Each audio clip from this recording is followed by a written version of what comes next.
Welcome back to my channel. আশা করি সবাই ভালো আছো, সুস্থ আছো, আনন্দে আছো। আমিও ভালো আছি। ভালো কেন থাকবো না বলো?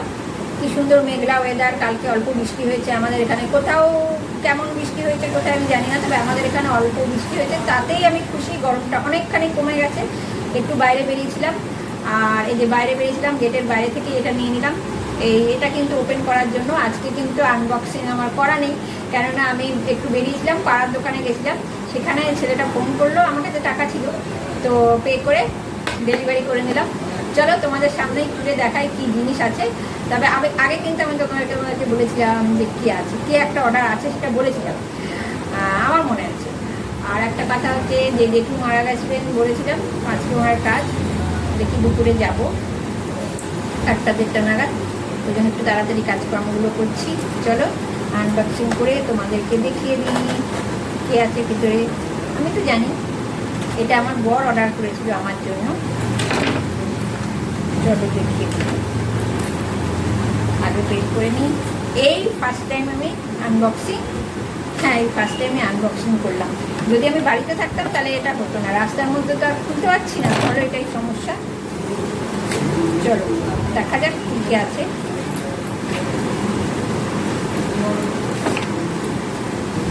জিনিসগুলো আমি দেখেছিলাম, ভালো করে দেখিয়ে তোমাদের। এই একটা কম্প্যাক্ট আছে, দেখো কম্প্যাক্ট আছে, জানি না কেমন হবে। আমি খুব একটা মেকআপ করি না অবশ্য।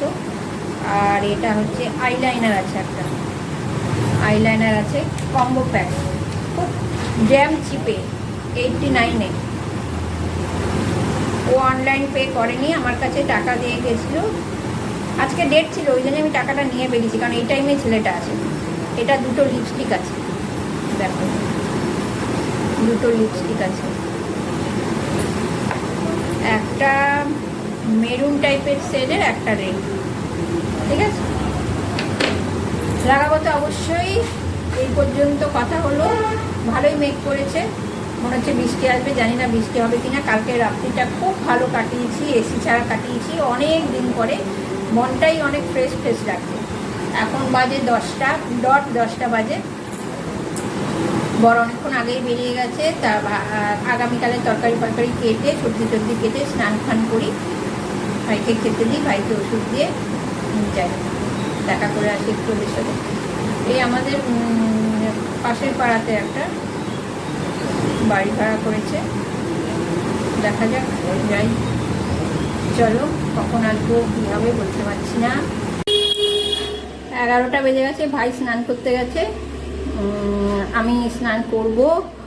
আর তখন তাড়াতাড়ি ফোনটা রেখে দিলাম, মানে ক্যামেরাটা অফ করলাম। কেন জানো, এখানে কাজ হবে, দেখলাম যন্ত্রপাতি সব রেডি করছে, কি কাটছে মার্বেল নাকি, দেখি মেশিনটা নিয়ে গেল। ওই জন্য এখন আবার কথা বলতে এলাম তোমাদের সাথে, মানে ফাঁকে ফাঁকে কথা বলতে হয় আমাকে।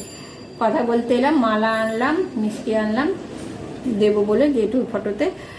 আর আমার না কোথাও একলা যেতে ভালো লাগে না, মানে একলা একদম কোনো অনুষ্ঠান বাড়িতে আমি অ্যাটেন্ড করিনি এখনও পর্যন্ত। বাবা মা মারা যাওয়ার পরে সেরকম কিছু আমাদের বাড়িতেই যা কাজ হয়েছে বাবা মায়ের কাজ। আর বিয়ের পরে যে গেছি বর গেছে সঙ্গে, তো আজকে তো বর যেতে পারবে না, অফিস কামাই করে কি যাবে? অনেকেই এখানে অফিস কামাই করে যাচ্ছে না। তো নিচের দাদা, নিচে যে ভাড়াটা আছে ওদের নিমন্ত্রণ করেছে, ওরা একজন একজন করে যাবে, তা আমি ওদের সঙ্গেই চলে যাবো। তা আমি বলেছি আমাকে ফোন করো, আমি বেরিয়ে যাব। দাদা যে আছে নিচে, একলা যে দাদা থাকে, ফ্যামিলি থাকে না, উনি আমাদের শ্রীরামপুরে একটা দোকানে কাজ করে, ও চলে আসবে। আর নিচে যে আরও যারা আছে ওদের ছুটি আছে, যাবে। ওই জন্য এবার বরকে পাচ্ছি না, ভাই তো যাবে না, ভাই তো সব খাবার খায় না, ওকে তো রেস্ট্রিকশানে রাখতে হয়। এবার আমাদের বাড়ি থেকে আমি একলা, আমি ভাবছি কী করে যাবো এরকম ভাবছি, জানো কেমন একটা জানি লাগে আমার। ওদেরকে তো সবাইকেই চিনি, কিন্তু অনুষ্ঠান বাড়িতে কত লোক থাকবে বলো। দাদা আর আমাকে ফোন করবে, আমি নিচে নেমে চলে যাব। বসে আছি এখন, ভাই বেরো, তারপর আমি ঢুকবো, পুজো করবো। আর বর ফোন করলো একটু আগে, ক্যামেরাটা অন করতে যাবো, তখনই বর ফোন করেছে, বলে মালা মিষ্টি এনেছো? না, হ্যাঁ এনেছি। আর ওকে ওটা খবরটা দিয়ে দিলাম, তুমি যে অর্ডার করেছিলে সেটাও চলে এসছে। দেখি স্নান ফান করি। আমার না সত্যি করে বলছি যেতে তো হবেই, যতই সঙ্গী পাই যাই করি, একটু না শুতে পারলে আমার ভালো লাগে না, এটাই প্রবলেম। কিন্তু বলো সামাজিকতা তো করতেই হবে, ভালো লাগুক আর না লাগুক, ইচ্ছা করুক আর না করুক। তারপরে বাড়ির মধ্যে হলে কোনো সমস্যা ছিল না, পাশেই পেছনেই, কিন্তু অনেকটা যেতে হবে, এটার জন্যই সমস্যা লাগবে। বেরিয়ে গেছিস? ভাই বেরিয়ে গেছে, আমি স্নানটা করে নিই, ওকে খেতে দেবো, ও খাবে। আমার তো বেরিয়ে গেলে হবে না, তালা চাবি দিয়ে, তালা চাবি দেবো ঠিকই, কিন্তু আমাকে ঘরে তো ব্যবস্থা করতে হবে, ওর ওষুধপত্র আছে সেগুলো করে যেতে হবে। আর যদি দেখি দেরি হয়ে গেছে, ও খেয়ে নেবে, ঘুমিয়ে পড়বে, ওষুধটা নয়তো আমি এসে দেবো, দেখি কি করি। আমার বাইন্ডিংসের জীবন জানো, মানে আমার স্বাধীনতার জীবন নয়, দেখতে খুবই স্বাধীন, কিন্তু আমার লাইফটা পুরো পরাধীনতায় ভরা। পরাধীনতা বলছি অন্য মিন করো না, মানে আমার অনেক দায়িত্ব যেগো, এই দায়িত্বগুলো কমপ্লিট করে আমাকে আমার সমস্ত কিছু করতে হয়। তবু বারে বারে বলছি, আমার বরটাকে আমি পাশে পেয়েছি বলে খুব ভালো, খুব ভালো। আমি বলছি যে এত সহযোগিতা করে, এই জন্যই আমি দায়িত্বটা মেনটেন করে চলতে পারছি, নাহলে হয়তো আমার পক্ষে সম্ভব ছিল না। মানুষের মেন্টাল কন্ডিশনটা ঠিক থাকলে সব কিছু আমার মনে হয় পরিপূর্ণভাবে করা যায়, মাইন্ডটা ডিস্টার্ব থাকলে কিছু করা যায় না। আমি খুব সহযোগিতা পাই, এই জন্যই আমার একটা সাহস, শক্তি জানো। চলো স্নান ফান করে নিই।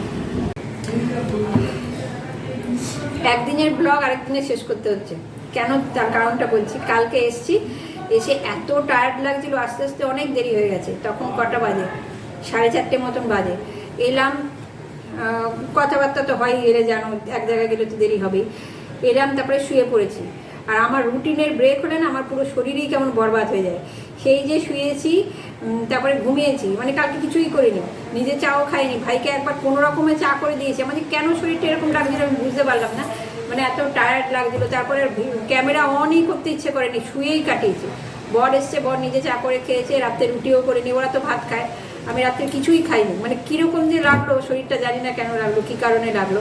তারপরে আমি যখন শুয়ে আছি, তারপরে আমাকে ও জিজ্ঞেস করছে, চিন্ময় আবার কি শরীর খারাপ?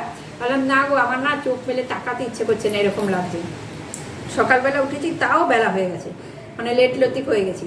উঠেছি 7টা বাজতে পারছি, যেখানে আমি 6টার অ্যালার্ম বাজলে একটু গড়িমসি করে 6:15 এরকমে উঠি। যাই হোক, এখন যাচ্ছি পোস্ট অফিসে। ভাবলাম কালকের বাসি ব্লগ আজকে শেষ করি, ক্যামেরাটাকে অন করে অফ করে দিই, কারণ আমার ভিডিও দিতে হবে, ভিডিও দেওয়ার টাইম।